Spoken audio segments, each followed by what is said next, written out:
안녕하세요. 감사합니다. 왜요? 멋있다고요? 잘생겼다고요?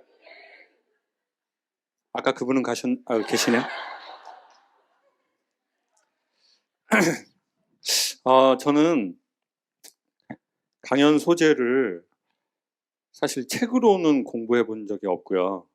왜 안 그러냐면 내가 안 느낀 건데 공부한 거를 말하는 게 자꾸 습관이 될까 봐 말을 하려고 말을 준비해서 말하는 거 이런 게 하고 싶지가 않으니까 자꾸 이제 버릇될까 봐 제가 어떻게 하냐면 누군가를 만났는데 깨닫는 것들이 있어요. 아, 이건 너무 좋다. 이제 그것만 여러분한테 소개하는 거예요. 그때는 어느 대학교 교수님이었는데 같이 콜라보로 강연을 하기로 한 거예요. 발레로. 그래서 제가 이제 발레를 보러 간 거예요. 본 적이 없으니까. 근데 그분이 발레 하시는 분도 엄청 마르신 거 알죠? 마르고 탁 라인 탁 이렇게 탁 이렇게 완전 이게 딱 좋거든요. 이게. 근데 이제 딱 코칭을 하시는데 보통 어깨에 이렇게 가디건을 탁 걸치고 있어요. 숄 같은 거를. 발레 교수님들. 그러면서 이렇게 말해요. 표정. 얘들아. 표정 밝게. 힘든 티 내지 마. 어깨 펴고 들어가. 표정. 계속 이래요. 그래서 제가 교수님 제가 발레를 잘 몰라서 그러는데 동작을 얘기는 안 하시네요. 동작의 완성은 표정이에요. 표정 없는 동작은 스포츠고요. 근데 기본적으로 짜증이 묻어나 있어요, 목소리에. 뭐 예를 들어서 동작의 완성은 표정입니다. 이런 게 아니라 동작의 완성은 표정이에요. 표정 없는 동작은 스포츠고요. 예.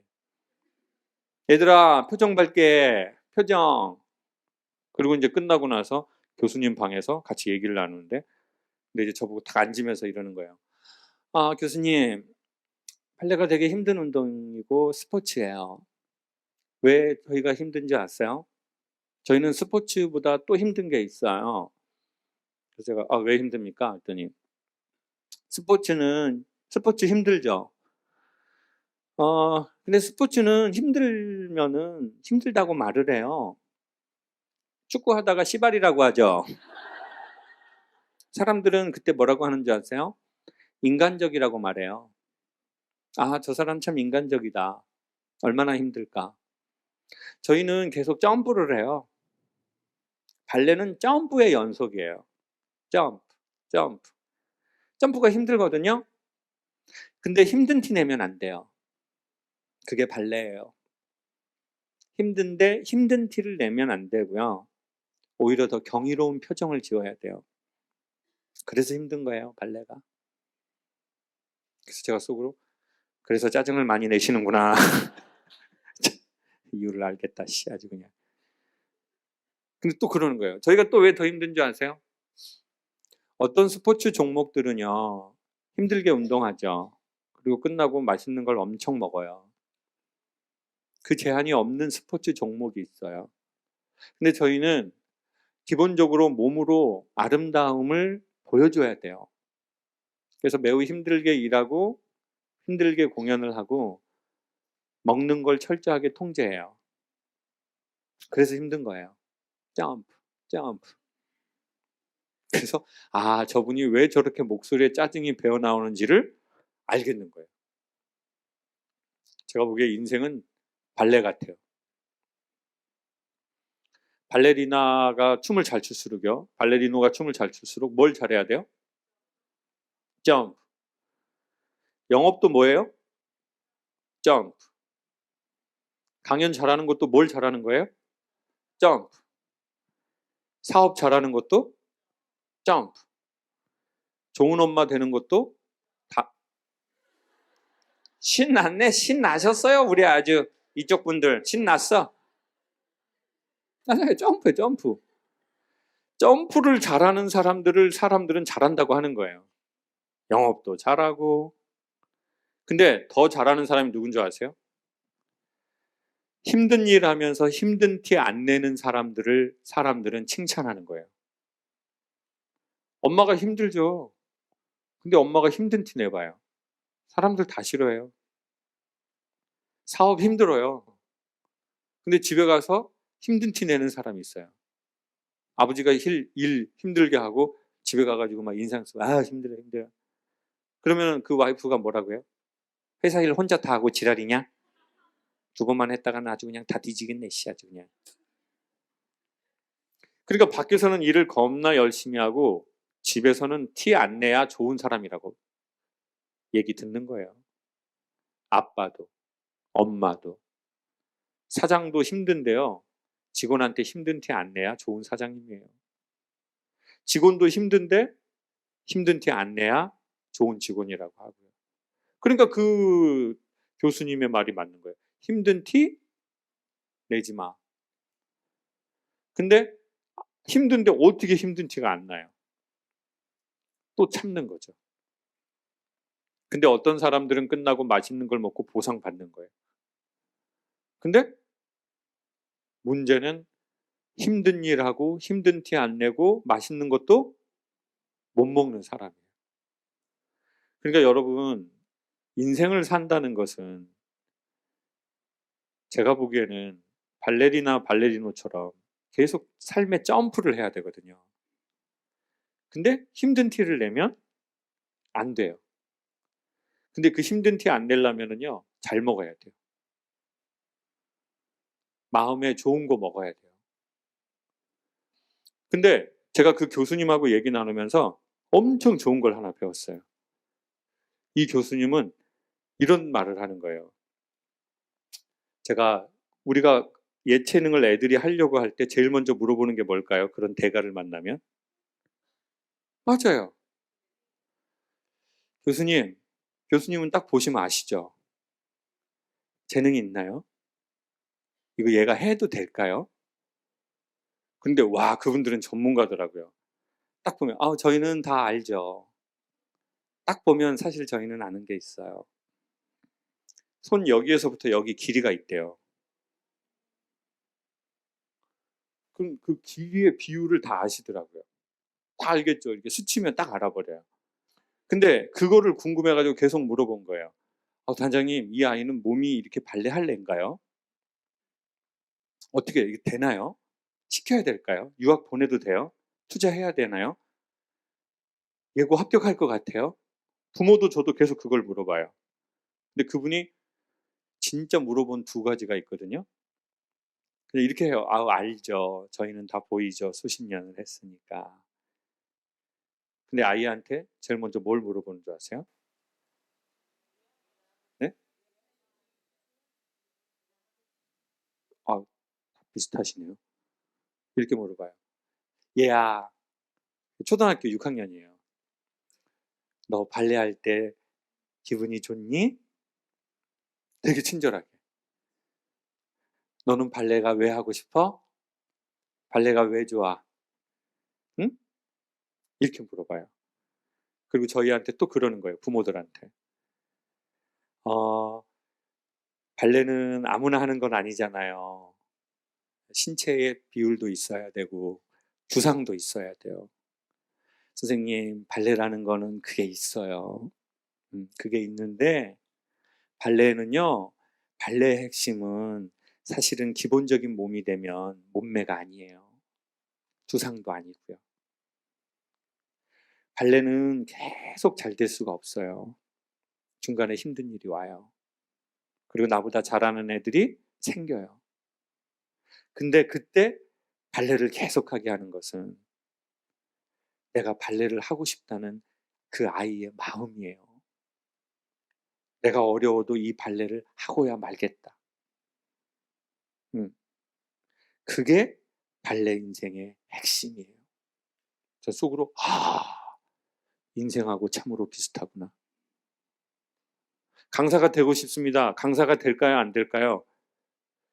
저는 얼추 말해줄 수는 있어요. 그렇지만 진짜 강사를 되게 하는 것은 그 사람이 제가 된다고 안 된다고 말을, 그러니까 제가 안 된다고 해도 네가 뭔데 안 된다고 해. 난 할 거야. 하고 싶어.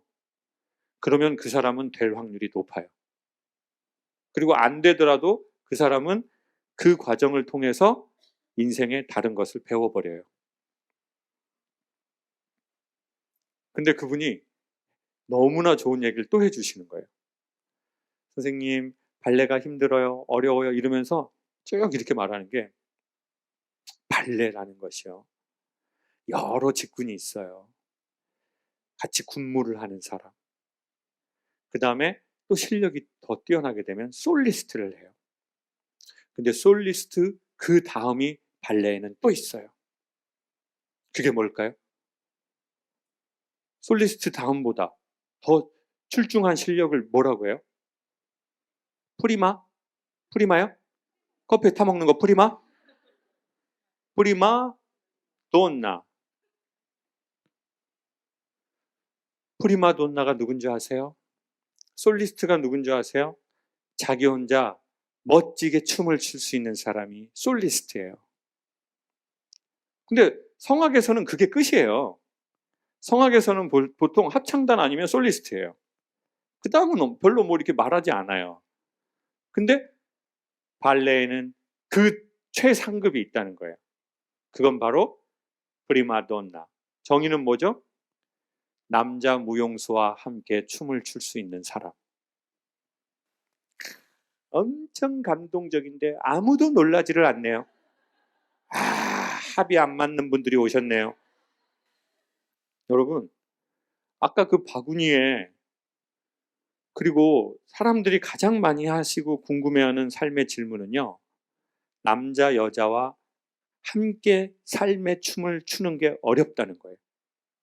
이별, 만남, 부부, 연인, 즉 함께 남자나 여자와 춤을 추기가 제일 어려운 단계라는 거예요. 근데 저는 그 말을 듣는 순간 그게 프리마돈나예요. 근데 그 프리마돈나의 그게 그 발레의 극상이다라는 것을 듣는 순간 살짝 위로가 되는 거예요. 모든 인류에게. 결혼은 아무나 하는 게 아니에요. 어느 유명한 가수의 유명한 곡이 있어요. 사랑은 사랑. 아시죠? 엄청 힘든 거예요. 근데 우리는 보통 야, 때 되면 결혼해야지. 야, 결혼 안 하니? 에? 야, 나이를 먹었으면 결혼해야지. 이렇게 말할 수 있는 게 결혼이 아닌 거죠.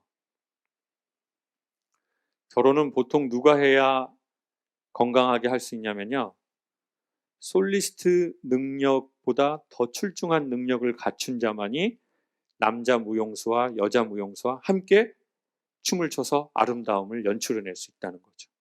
왜요? 서로의 근육이 달라요. 남자의 근육과 여자의 근육과 키와 모든 게 다 달라요. 근데 합을 이루어야 돼요. 그러니까 기본적 자기 힘을 통제할 수 있는 능력을 갖고 있고, 자기 힘을 갖고 있는데 또 뭐도 갖고 있어야 돼요? 남을 배려도 할 수 있고 남한테 맞출 수 있는 힘 다음에 힘이 있어야 돼요. 이래야 프리마돈나가 된다는 거죠. 그런데 이게 왜 희망이냐? 엄청 힘든 거를 하는데 우리가 못하는 거니까 이게 당연한 거예요. 그러니 여러분이 지금 연애가 안 되시고 남자와 여자와 춤을 추기가 어렵다면 너무 본인을 자책하고 자학하지 마시라는 거죠. 어쩌면 이게 훨씬 더 당면이요? 당연한 거라는 거죠. 그리고 정말 프리마돈나가 되고 싶거나 여자 주인공 프리마돈나와 함께 춤을 출 수 있는 남자 무용수가 되고 싶거든. 그거는 사랑의 대상을 만난다고 그냥 되는 게 아니라 사랑의 대상을 만난 이후에 수많은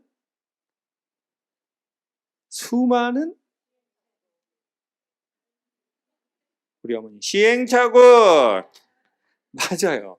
시행착오라고 해도 되고, 그만큼 자기가 의지를 갖고 계속하고 점프하고 다리가 부러지고 뭐 근육이 찢어지고 인대가 나가고 그랬을 때 겨우나 가능할 일이라는 거죠. 그러니 상대방 남자가 상대방 여자가 못하는 거에 대해서 본인이 그만큼 지금 배우자와 연인과 춤을 못 추는 거에 대해서 그렇게 필요 이상으로 자학할 필요가 없다는 거죠. 그리고 진짜 프리마돈나를 원하신다면, 진짜 의지가 있다면 이제부터 노력하는 거죠. 근데요, 저는 프리마돈나만 최고라고 생각하지는 않아요. 그 단장님이 그랬어요. 사람들이 왜 발레를 계속 오래 못하는지 알아요? 솔리스트가 돼도 훌륭한 거거든요. 근데 프리마돈나를 보면서 자기는 안 됐다고 생각하고 자기 춤을 즐겁게 추지 못해요. 그리고 군무를 하는 것도 아주 어렵고 아주 아름다운 거거든요. 근데 그 군무를 하면서도 다른 사람과 그 라인을 착 맞춰서 하는 게 너무나 예쁜 건데 그 사람은 또 솔리스트가 되고 싶어요. 그러면서 군무하는 자기를 되게 한탄하죠. 군무를 할 수 있는 사람도 많지가 않은데. 그래서 저는 아이들과 후배들에게 그렇게 말하고 있어요. 프리마돈나가 되지 말고 무용수가 되라고. 근데 네가 원하면 프리마돈나가 되려고 노력하라고. 그리고 다시 애한테 또 쳐다보면서 너는 근데 왜 발레를 하고 싶니? 발레할 때 기분이 좋으니? 그리고 또 어머니한테 친절하게 물어보시더라고요. 그 인상이 너무 오래 가요. 그분의 표정, 발레에 대한 열정, 후배에 대한 사랑, 뭐 여러 가지요. 여러분, 모두 다 프리마돈나가 될 필요는 없다고 생각해요. 그렇게 되지 못했거나 그렇게 될 마음이 없다면 자신을 너무 자학하지 마세요. 군무도 아름답고 솔리스트도 훌륭한 거거든요. 근데 정말 하고 싶은 의지가 있다면 프리마돈나가 되기 위해서 노력해보는 거죠. 제가 30대 중반까지 한 10번은 읽은 책이거든요. 그 책에서 지금도 기억 남는 문구는 이거예요. 홀로 서라. 그리하면 한 번도 홀로인 적이 없다는 것을 깨닫게 될 것이다. 그러니까 혼자 서야, 홀로 서야 비로소 가능한 게 더불어 발레를 보여주신 원리죠. 자기 몸을 가눌 수 있는 자, 자기 몸을 통제할 수 있는 자만이 프리마돈나가 될 수 있다는 거죠. 그리고 이렇게 말해요. 나 여기 있고 너 거기 있다. 네가 어디에 있든. 네. 자, 그러면 어떻게 하는 것이 홀로서기에 도움이 되나? 기술을 소개할게요. 엄청 간단합니다. 물 하나만 줘보실래요? 제가 보여드릴게요. 홀로서기를 하는데 도움이 되는 훈련. 엄청 간단해요. 물을 마실 때는 물만 마시는 거예요. 뭐라고요? 물을 마실 때는 물만 마시는 거예요. 이게 말이 이상하죠? 자, 보세요. 물을 마실 때는 물만 마시면 이렇게 돼요.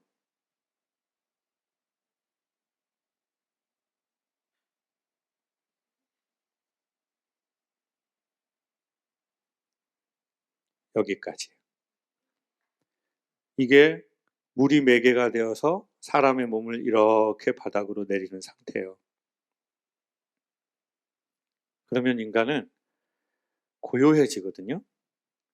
고요해지면 작은 소리가 되게 선명하게 들려요. 마음의 소리이든 주변의 소리이든. 근데 우리는 보통 물을 마실 때, 그러니까 이걸 커피라고 생각할게요. 그럼 커피를 마실 때 뭐만 마셔야 돼요? 커피만.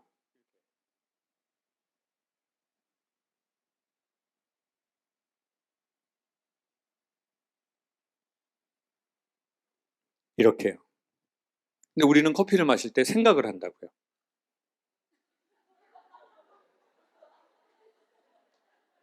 미친놈.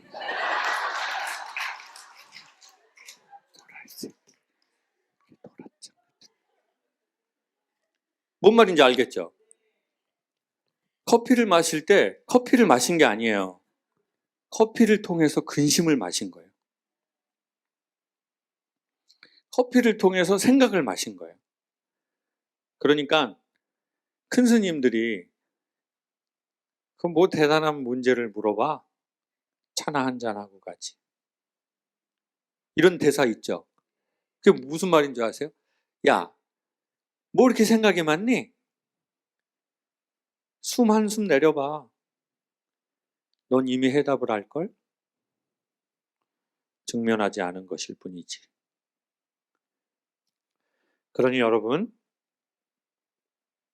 홀로 서는 데 도움이 되는 되게 좋은 일상의 습관은 그거를 할 때는 그것만 한다. 삶에서 꼭 해보세요. 그러면 알게 돼요. 도움이 돼요. 홀로 서는데. 비로소 홀로 설 수 있을 때 나도 나에 대한 돌봄이 생기거든요. 안 그러면 뇌 과거와 내가 딱 붙어버려요. 상처받았던 내 과거와 지금의 내가 딱 붙어버려요. 그러면 상처가 나예요. 트라우마가 나예요. 엄마 아빠 이혼한 게 나예요. 내가 음악 하려고 했는데 체육 하려고 했는데 못했어요. 그 실패한 내가 나예요. 그러면 그 과거로부터 이용당해요.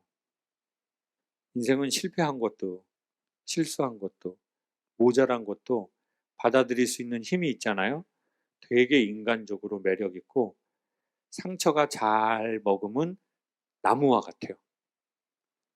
가치가 더 오르죠. 너무 상처 없게 살려고 하다가 더 큰일 생깁니다. 근데 사람이 제가 보기에 스크래치 없게 살아가려는 것 자체가 더 큰 문제 같아요. 이별도 안 했고 상처도 없고 실패도 안 했고 후회도 없고.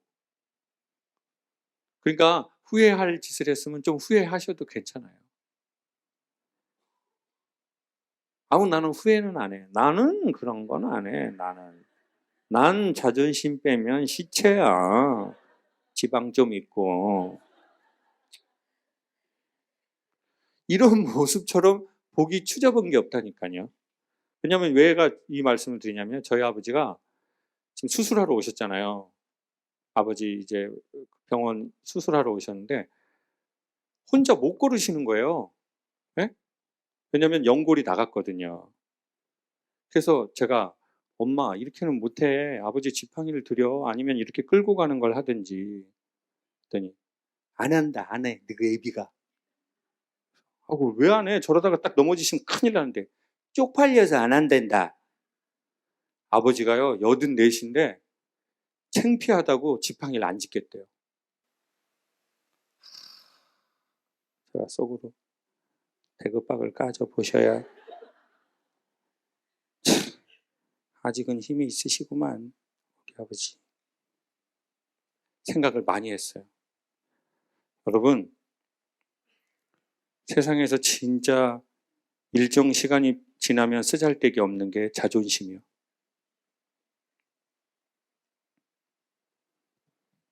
자존심 버리고 지팡이 잡으세요. 사람들이 기도를 하지 않는 이유는 힘이 없어서가 아니래요. 아직 자기 힘이 남아 있어서래요. 그러니 너무 오래 버팅기지 마시고 지팡이도 좀 짚으시고 요거 이렇게 보행하는 것도 좀 하세요. 그래서 저 오늘 아까보다 훨씬 많이 앉는 거예요. 네. 안 앉는 이유가 있거든요. 자존심도 있고, 두 번째는 서서 했을 때가 강의가 잘 되니까 앉아서 하면 잘 안 되는 거예요, 제가.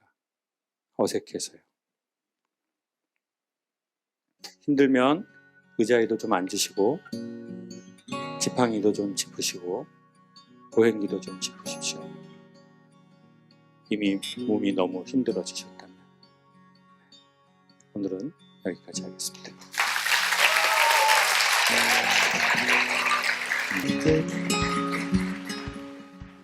오랫동안 함께 해왔던 친구가 있습니다. 이 친구와는 오래도록 함께 해도 좋겠다고 생각해왔는데 사회인이 된 이후에 이 친구만 보면 괜히 시샘이 나고 왜 나는 저렇게 못할까 하는 생각이 들어 괴롭습니다. 이 친구에게 제가 왜 이런 마음을 가지게 됐는지 저도 제 자신이 이해가 가지 않습니다. 혹시 손을 들어주실 수 있다면 조금 더 구체적으로 이야기를 나누실 수는 있는데 그럴 수 없다면 바로 제 생각을 살짝 얘기해도 좋고요. 손 들어주실 수 있어요? 2층? 그 친구랑 같이 오셨나요? 네?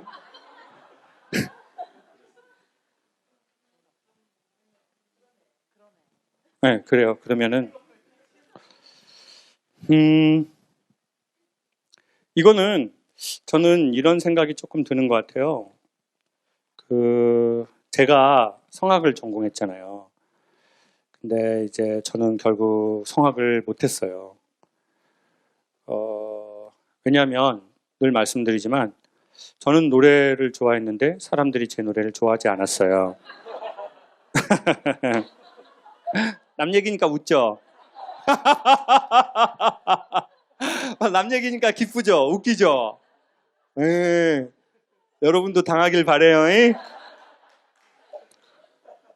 저는 지금은 웃고 말하지만 졸업하고 한 10년 동안 동기, 선배, 후배 다 만나기 싫더라고요. 특별히 노래를 잘하거나 외국에서 활동을 하면 여러 생각이 드는 거예요. 그러니까 그 친구를 딱 보면 내가 루저라는 느낌이 드는 거예요. 아, 난 루저구나. 그래도 같이 같은 학교 들어왔는데 기회가 있다고 생각했는데 여러분 직장에 사람들이 들어갈 때 막 여러분 지금 직장 생활 하시는 분들 계시지만 막 이런 생각해요? 아, 내일은 사무실 일 더 잘해야지. 아, 나 너무 짜증나. 오늘 사무실 일 실수한 거. 아, 진짜 나 너무 잘하고 싶은데. 이런 또라이는 없죠? 있다면 저희 사무실에 좀 제가 받고 싶어요. 근데 성악은 달라요. 너무 잘하고 싶어요. 너무 잘하고 싶어요. 인간의 슬픔은 직장 일을 못하는 게 슬픈 게 아니라 내가 너무 잘하고 싶은 걸 내가 못할 때 너무 슬픈 것 같아요. 잘하고 싶지 않으면 뭐가 슬퍼요? 잘하고 싶은데 못하니까 너무 슬프죠. 근데 내 동기들은, 내 선배는, 이제는 내 후배는 오페라 가수가 됐고 유럽에서 막 인스타 들어가 막 외국 애들하고 막 외국 그 옷 입고 막 그런 거 하잖아요. 인스타에 여기 룩셈부르크에서 연주를 마치며 딱 마음에 무슨 생각이 든 줄 아세요? 나 강사 되려고 음악대학 들어온 거 아닌데 여기서 강의를 하고 있네. 전공도 안 한 사람이 불법으로 무허가로 이렇게 되는 거예요. 계속.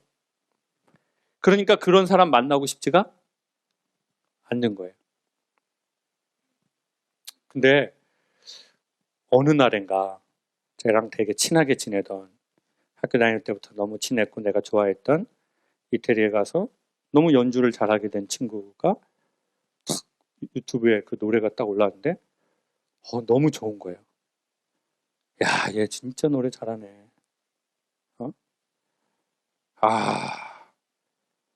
그때 제 마음이 내가 좋아졌구나. 이제는 좋은 노래를 내가 좋아할 수 있는 상태가 된 걸 보니 내가 너무 좋아졌구나. 그럼 어떻게 해서 그렇게 됐을까요?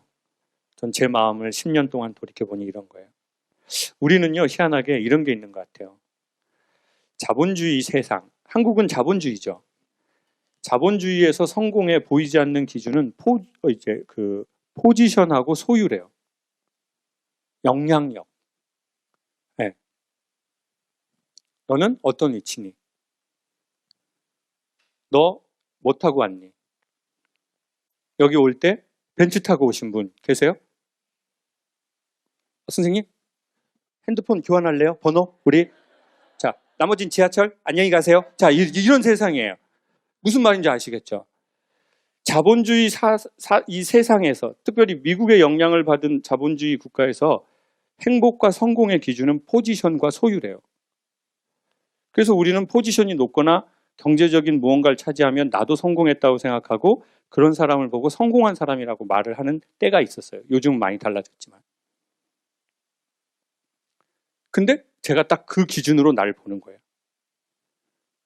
그리고 두 번째는 뭘로 나를 보냐면 내가 처음에 사랑했던 것, 내가 사고자 했던 것으로부터 내가 인정받아야 내가 성공했고 소중한 존재라고 생각하는 기준이라는 걸 알았어요. 근데 이건 너무 무지한 그거예요. 내가 정말 잘하고 싶은 노래를 못한 건 아쉬운 일이긴 해요. 안타까운 일이긴 해요. 근데 이것은 아쉬움으로써 갖고 있으면 좋은데 이것이 나의 자존을 먹어버렸어요. 정말 좋아하면 핑계를 대지 않고 하면 돼요. 제가 지금 노래를 안 하는 건 노래를 정말 좋아하지 않는 거예요. 왜냐하면 사랑은 그럼에도 불구하거든요.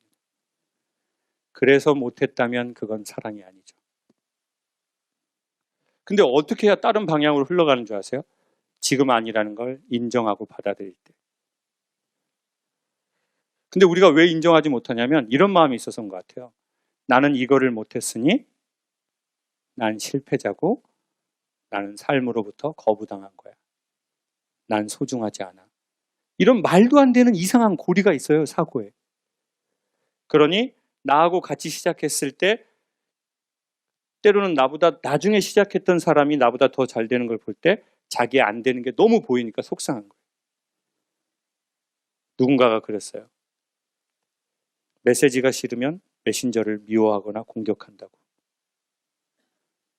그러니까 저 사람을 보고 나를 보니까 저 사람 미운 거예요. 아니면 불편해, 만나기가 좀. 근데 그게 좋아지면 나는 그 좋은 노래를 부르는 사람들의 수혜자가 돼요. 너무 좋다. 너무 좋다. 네. 이렇게 말씀드리고 싶습니다. 여러분이 처음에 하고자 한 것이 안 됐다 하더라도 여러분은 소중하다는 말씀을 제가 드릴게요.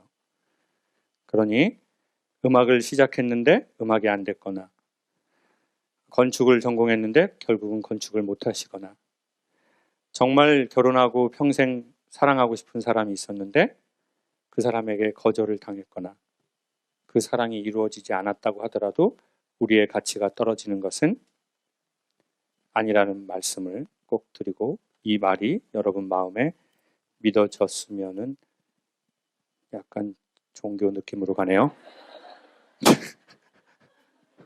아멘 이런 거 하지 마세요.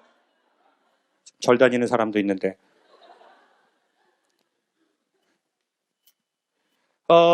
근데 우리는 언젠간 한번 이런 얘기를 들어보면 좋고 그 얘기가 우리의 마음에 지금은 아니어도 언젠가는 들어올 수 있으면 좋겠어요.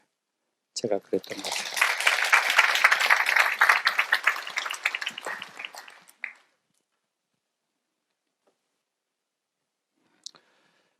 교수님 안녕하십니까? 김창옥 TV 1회 때 와서 힘들어 하셨던 그리고 긴장하셨던 모습 보며 기도하는 마음으로 다시 왔습니다.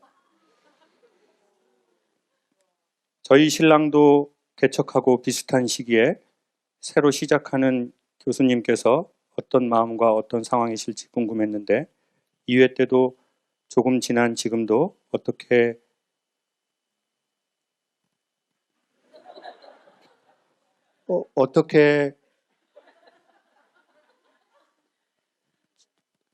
회생하고 계신지 궁금합니다. 저는 설마 이 단어일까 해가지고 못 읽은 거예요. 저는 뭐 진심 이런 줄 알았는데 회생하고 계신지 궁금합니다. 저희 신랑에게 용기를 주고 싶어요. 이건 뭔 말입니까 도대체? 네가 어떻게 사는지를 봐야 되겠다. 너 회생하고 있니? 나 우리 신랑에게 용기를 주고 싶어.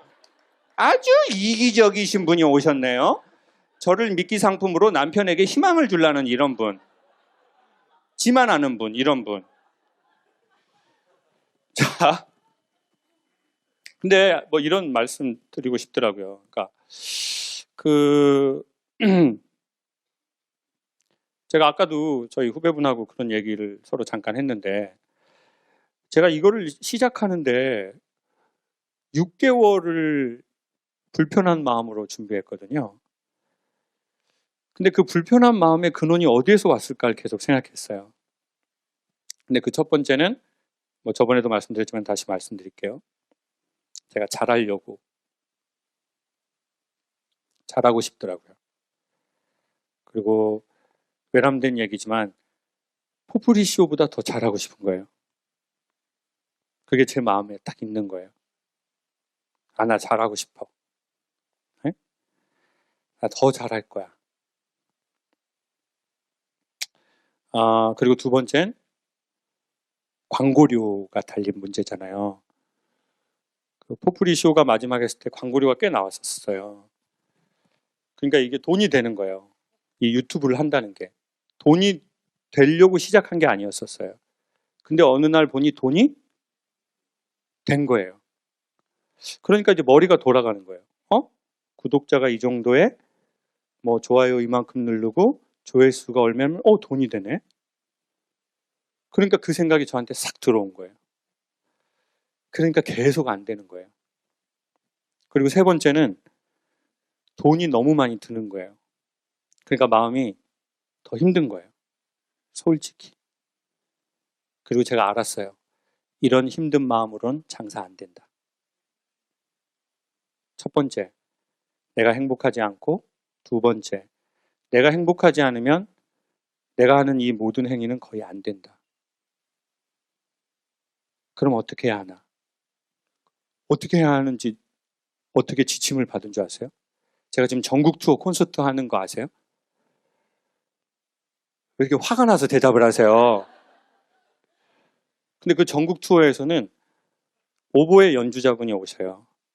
그래서 고향의 봄 오보에 연주를 해요. 네. 그러면 이제 제가 그때 비로소 말을 안 하고 의자에 이렇게 앉아서 그 연주를 같이 들어요. 제가 너무 좋아하는 악기거든요. 근데 그때 뭔가 저쪽에서부터 제 마음에 이렇게 부드러운 캐시미어 같은 메시지가 오는 거예요. 네가 왜 힘들어하는지 아니? 너 힘들지? 마음 불편하지? 너 그거 네가 이걸로 돈 벌려고 그래서 그래. 돈 벌려고 하니까 잘해야 되고 네 돈도 써야 되고 너 그래서 그런 거야. 그때 연주는 막 계속 되고 있었어요. 따다다다다다다 안 할게요. 알았어요. 그런 에너지 보내지 말아요. 근데 그게 참 근데 저는 앉아 있는데 그래. 부끄럽다. 그 누구도 나한테 자본주의 사회에서 유튜브로 돈 벌려는 거 그게 왜 부끄러운 마음이에요? 아니거든요. 근데 부끄럽다. 그리고 너 네 마음 편하려면 이때까지 사람들한테 강의해서 너 지금까지 이렇게 살아왔고 먹고 살고 너 여기까지 해왔으니 너도 사람들한테 선물이라고 생각하고 갚어. 1년에 한 그 돈 써서. 이런 어떤 그게 탁 오는데 제가 부끄러움과 함께 그렇게 해야 되겠다. 너무 부끄럽다. 그래도 떡은 못 줘. 비로소 선물이니까 그래 그럼 좀 모질라게 하자. 네. 아니 모질이가 아니고요. 좀 모질하더라도 괜찮다. 돈 벌려고 하면 딱딱 해야 될 거 아니에요. 근데 제가 알거든요.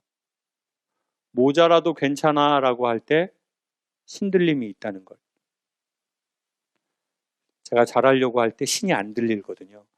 그래도 이거 7년 해봤어요. 언제 신이 들리는지는 그래도 경험으로 알지 않겠어요? 그때 그 느낌이 탁 장착되더라고요. 그래서 역시 이렇게 나도 계속 말하지 말고 아름다운 걸 수혜받아야 내 마음이 정리가 되고 그런 소리도 들리고 나도 부끄러움도 느끼고 다시 삶을 세팅하기도 하는구나. 그래서 너무 좋더라고요. 다시 한번 제 짧은 경험을 통해 남편에게 이렇게 소개는 하고 싶습니다. 너무 잘하려고 하지 마셔라. 그러면 오히려 몸에 더 긴장이 들어가서 더 안 될 거다.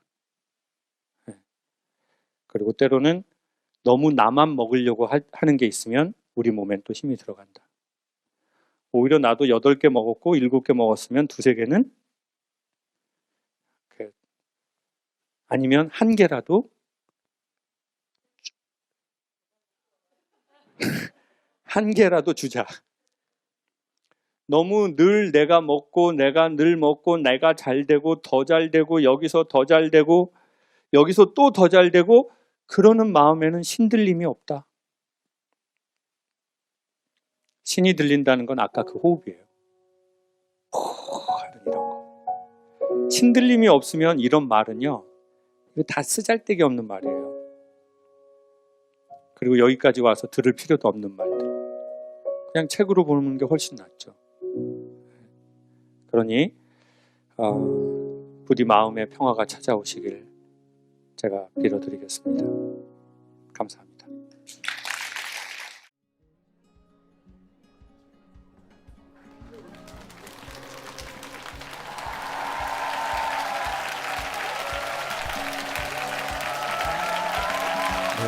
안녕하세요.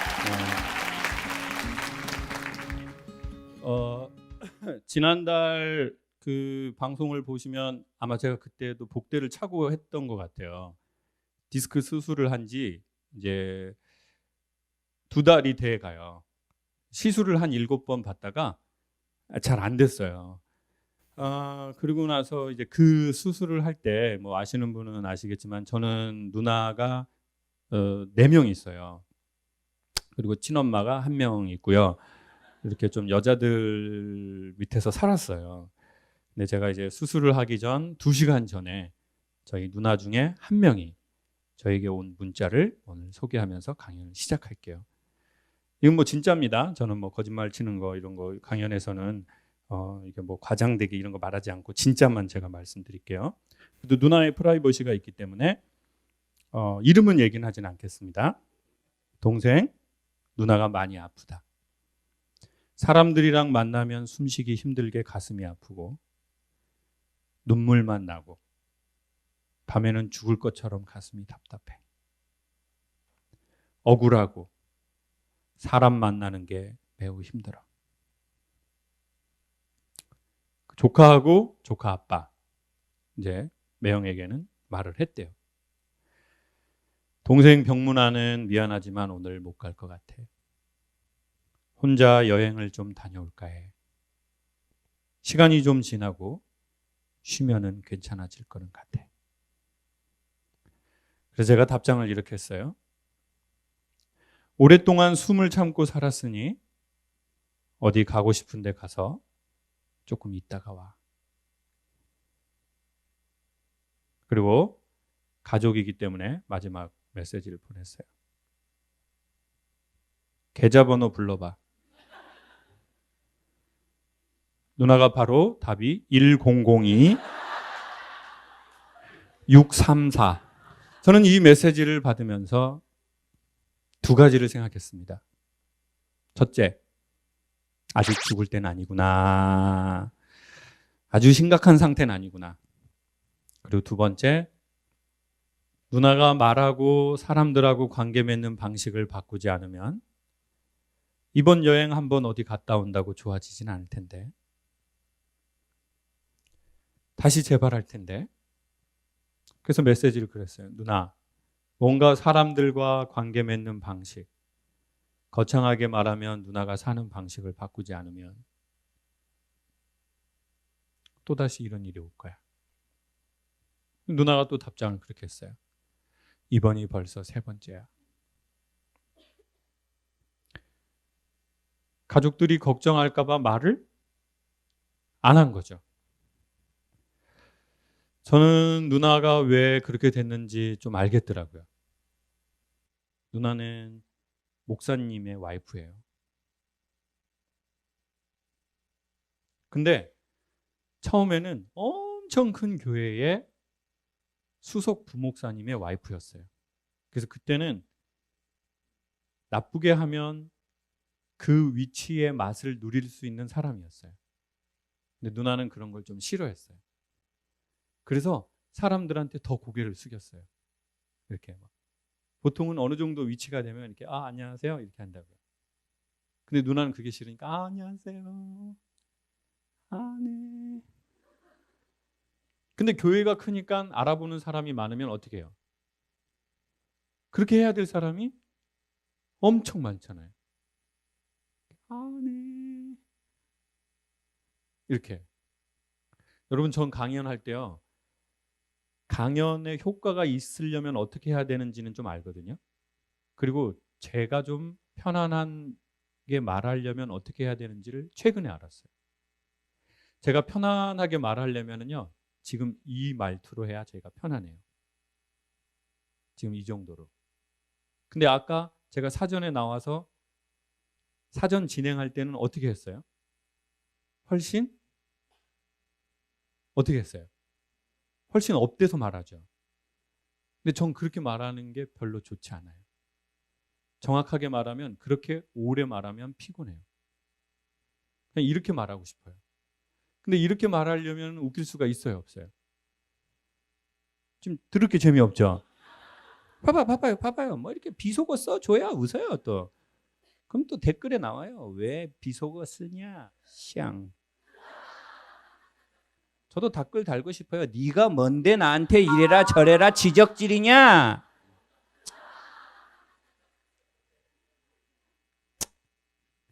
그렇게 나도 댓글 쓰고 싶지만 댓글 쓰면 됩니까 안 됩니까? 그게 또 안 되잖아요. 그럼 또 참는 거예요. 네? 지가 나한테 대해서 뭘 한다고. 그 또 참아요. 네? 또 남한테 맞춰요.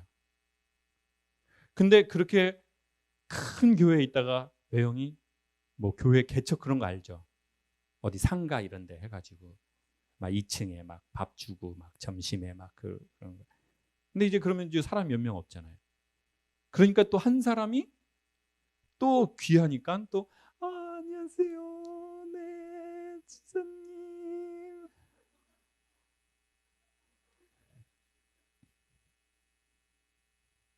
제가 보기에 누나 좀 예쁜 여자거든요. 외모가.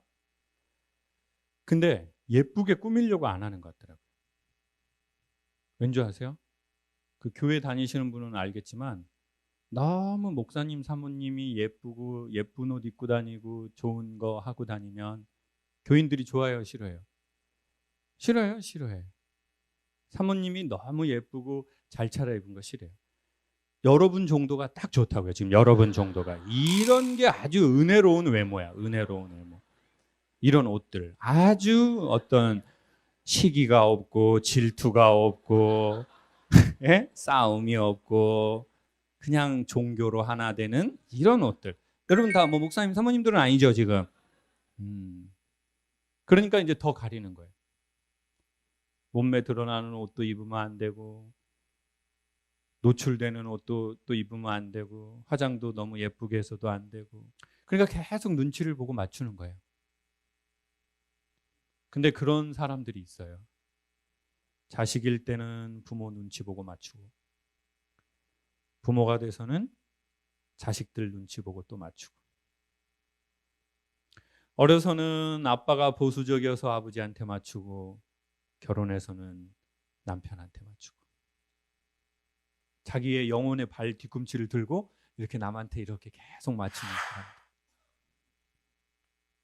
그러다가 사람 만나는 게 이렇게 돼버린 거예요. 제가 보기에. 자, 그러면 제가 여러분한테 질문할게요. 여러분은 어떤 기질인지 한번 손 들어보세요. 강사님, 저는 강사님 누나처럼 남이나 상황에 계속 맞추려고 하는 사람 같아요. 손 들어보세요. 저는 남한테 좀 맞춰주려고 하는 사람 같아요. 그리고 지금까지 살아온 게 그런 것 같아요. 내리시고요. 강사님, 저는 할 말 해요, 그냥. 나 할 말 있으면 앞에서 하고, 나 딱 털어버리는 스타일이다. 손 들어보세요. 5분이요? 7분? 지금 제일 심각한 사람이 누군지 아세요? 2번 다 손 안 든 인간이 가장 심각하고 정신적으로 문제가 많을 수 있는 사람이에요, 지금. 손 안 드신 분은 왜 안 드신 거예요? 뭐 때문에, 뭐예요, 그러면? 예? 상황에 따라 다르다? 때에 따라. 제가 보기에 자기 할 말 하는 사람들은요, 건강해요, 몸이. 전 세계에 2명 있어요. 북한에 1명, 미국에 1명. 나 이름 얘기는 안 하겠어요. 나 지금 정치적인 문제에 휘말리기 싫어요, 저. 저 그냥 그런 거 하기 싫어요, 저 지금. 근데 자기 할 말 안 하고 계속 남한테 맞추고, 이런 사람들이 어느덧 세상에 좋은 윤활유 역할도 했고 관절 역할도 했지만 디스크 역할을 한 거예요. 말랑말랑한 액 역할을. 모든 충격을 자기가 다 받은 거거든요. 근데 그게 한도를 지나치니까 디스크가 터져버리는 거예요. 추간판 탈출. 디스크죠. 액이 나와버려서 신경을 누르는 거예요. 저같이. 그러면 마음의 디스크, 영혼의 디스크가 오는 거예요.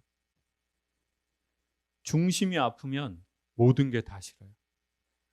진짜 태어나서 처음으로 쇼핑에 대한 욕구가 완전히, 그러니까 옷을 입어보고 이런 적이 없어요. 그 나왔잖아요. 바로 샀어요, 이거. 바로 샀어. 근데 오늘 어머니하고 커플룩이네요. 지금 색깔이 지금 커플룩. 아프니까 옷을 사기가 싫어요. 희한하게 나으니까 바로 사게 돼. 인생에 낙이 없다니까요. 사는 것도 싫고, 먹는 것도 싫고, 사람들 있는 장소도 싫고, 심지어 그렇게 좋아하던 자연도 싫어요. 그냥 구석에 웅크리고 앉아 있는 거예요. 네. 그리고 남들한테 자꾸 아프다 하면 그 사람이 아우 지겹다 지겨워 라고 말하면 상처 입을까 봐 또 아프다고 말 안 하게 돼요. 그러니 여러분, 중간중간 너무 남한테 맞추고 살지 말고, 너무 착한 사람 되려고 하지 말고, 자기 편안한 포지션에 이렇게 살아가는 것도 좋을 것 같아요. 그리고 제가 요즘 그런 생각을 들었는데요. 남한테 자꾸 맞추는 사람은요, 자기 검열이 너무 심해요. 그리고 남한테 안 맞추는 사람은 자기 성찰이 너무 없어요. 자기를 성찰하는 자기 돌아봄이 너무 없는 사람. 그것을 사회심리학에서는 그 베제라라고 하거든요. 뭐라고 한다고요? 베제라. 뭐 경상도에서는 뭐.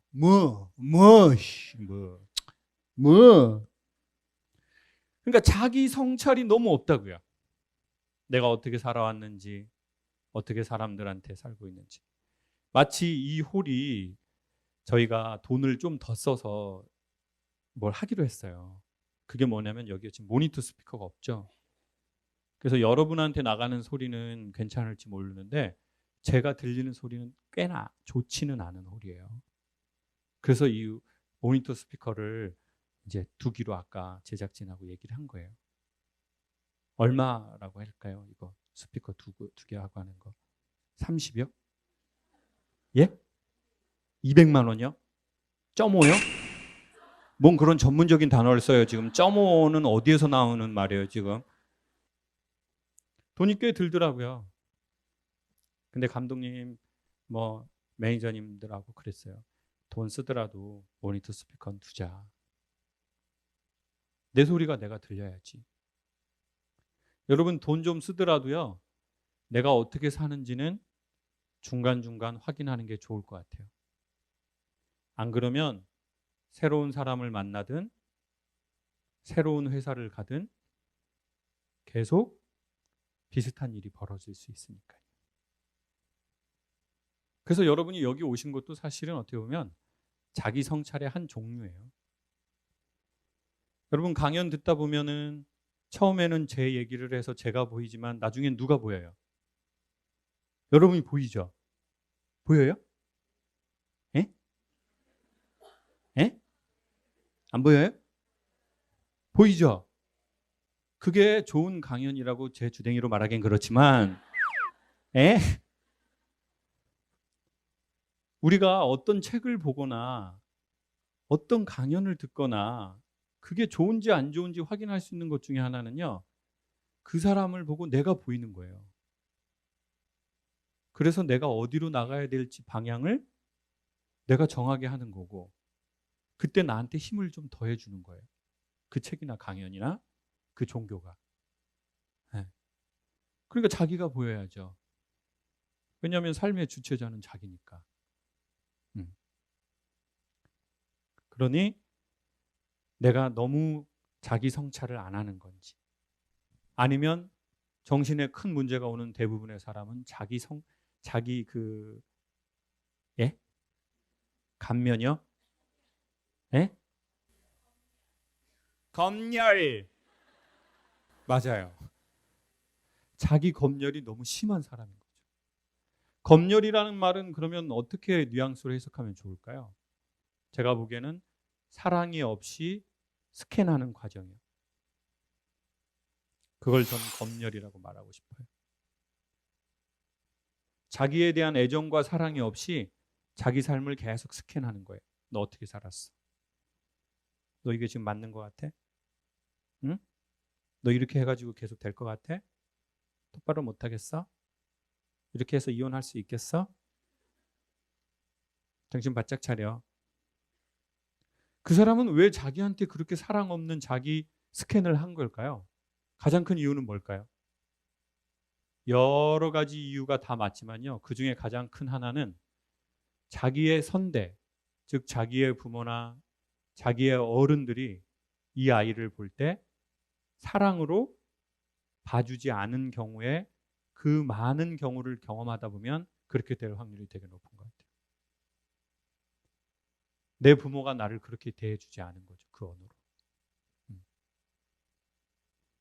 여러분은 자기 검열이 심한 것 같으세요? 자기 성찰이 없는 것 같으세요? 네? 둘 다 없어요? 그럼 개념이 없는 건데. 자기 성찰도 안 하고 자기 검열도 안 하고 최근 들어 마음의 병이 생기셨거나 마음의 병이 생길 것 같은 징조가 오셨거나 아니면 영혼의 디스크가 밖으로 빠져나와서 이제는 모든 게 하기 귀찮고 여행을 가기도 싫고 자연을 봐도 자연인지 모르겠고, 맛있는 음식을 먹으면서도 고맙다고 느낌이 없고, 옷을 사도 기분이 좋지가 않고, 사람들도 만나기 그렇고. 만약 그런 일이 있으시다면 우리는 여기서 우리를 한번 살짝의 애정을 갖고 돌아보는 거죠. 나는 어떻게 여기까지 왔는가? 그리고 나는 사람들하고 어떻게 관계 맺나? 그리고 가장 중요한 것 중에 하나는 나는 나에게 어떻게 대해주는 편인가?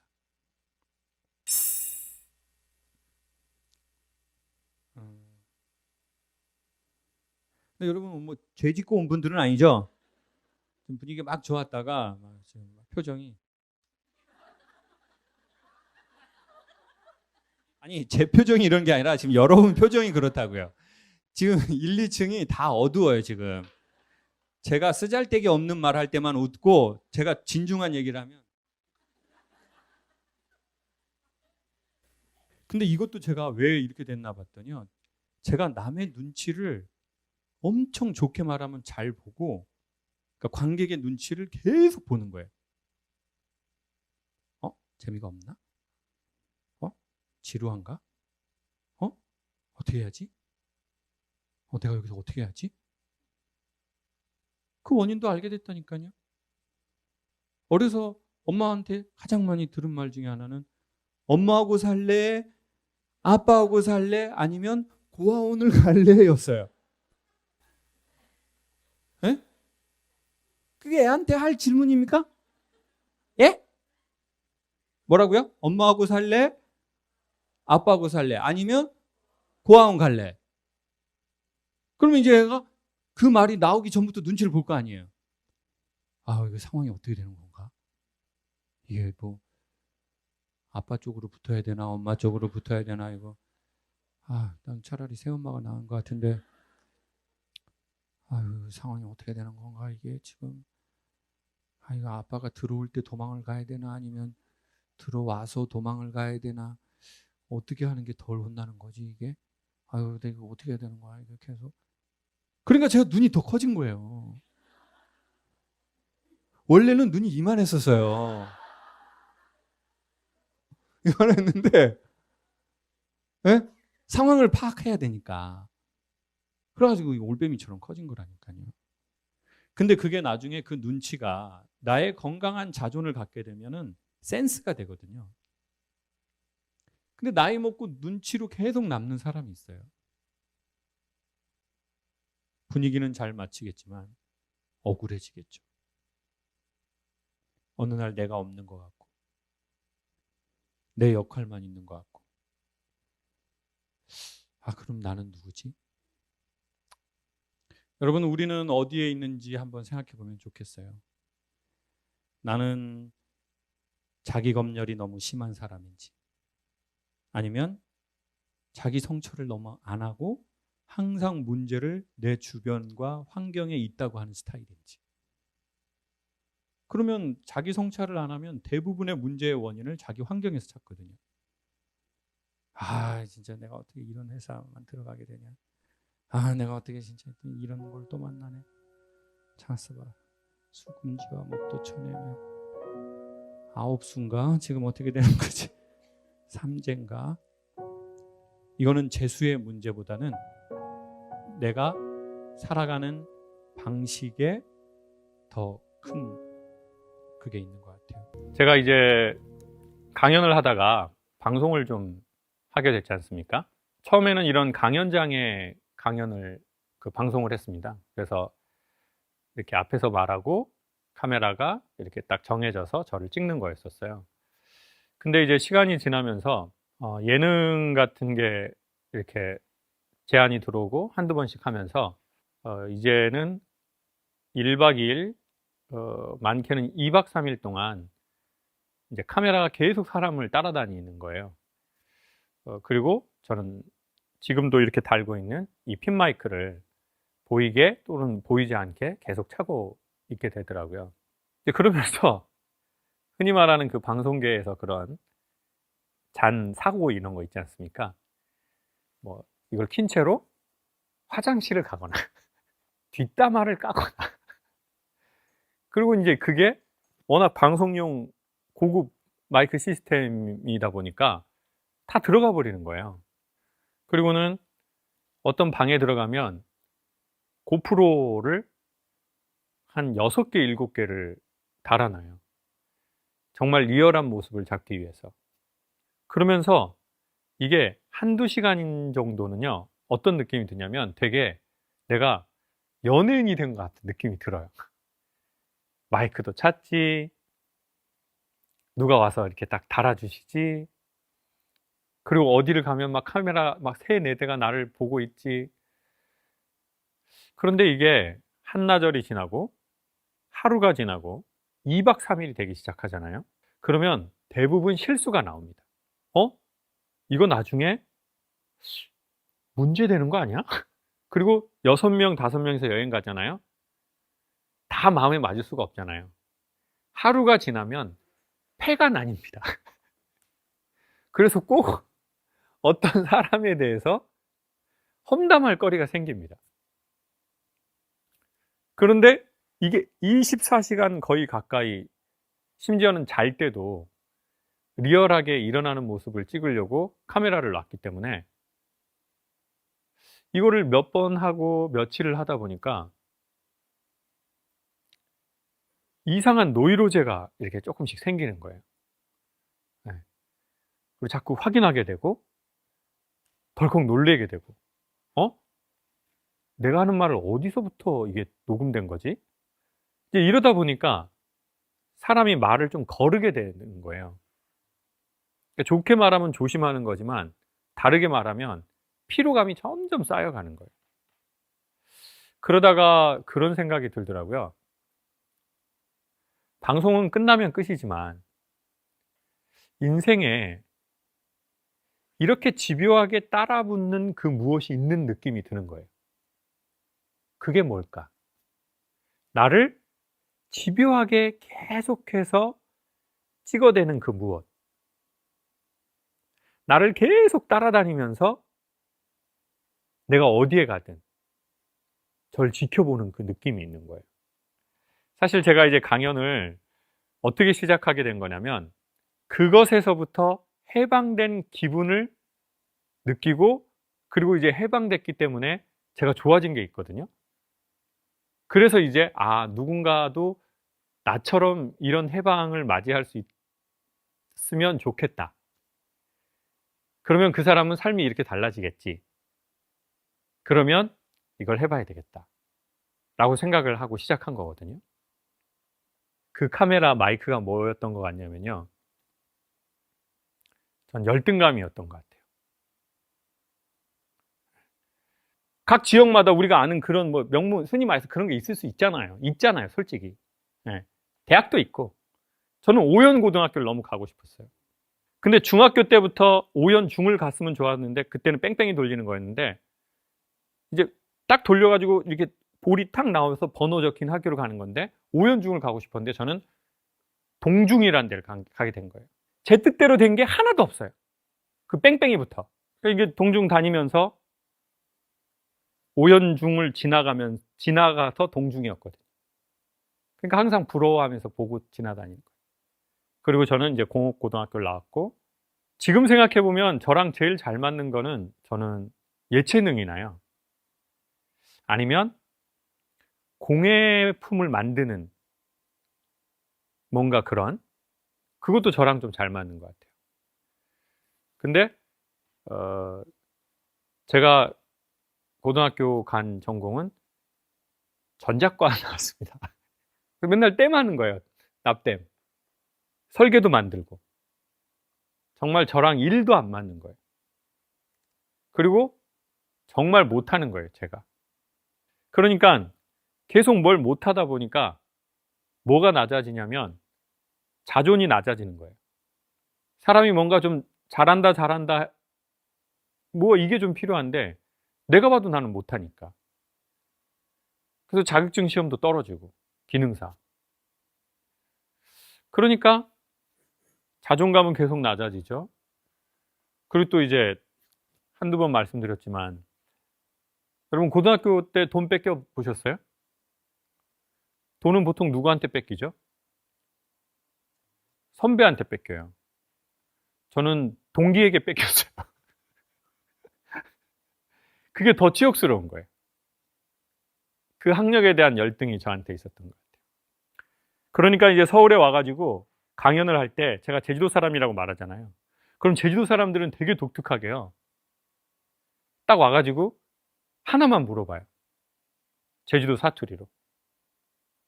오고 나와수가 일고 나와수가 번역하면 오고 나왔습니까? 일고 나왔습니까? 그러면 이제 제가 공고 나왔습니다.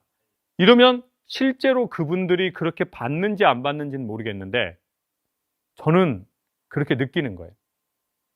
약간 그때는 필름이 빨리 가나요? 천천히 가나요?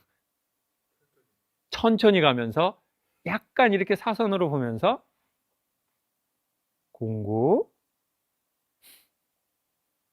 약간 이런 느낌? 실제 그분들이 그랬는지 안 그랬는지 모르겠어요.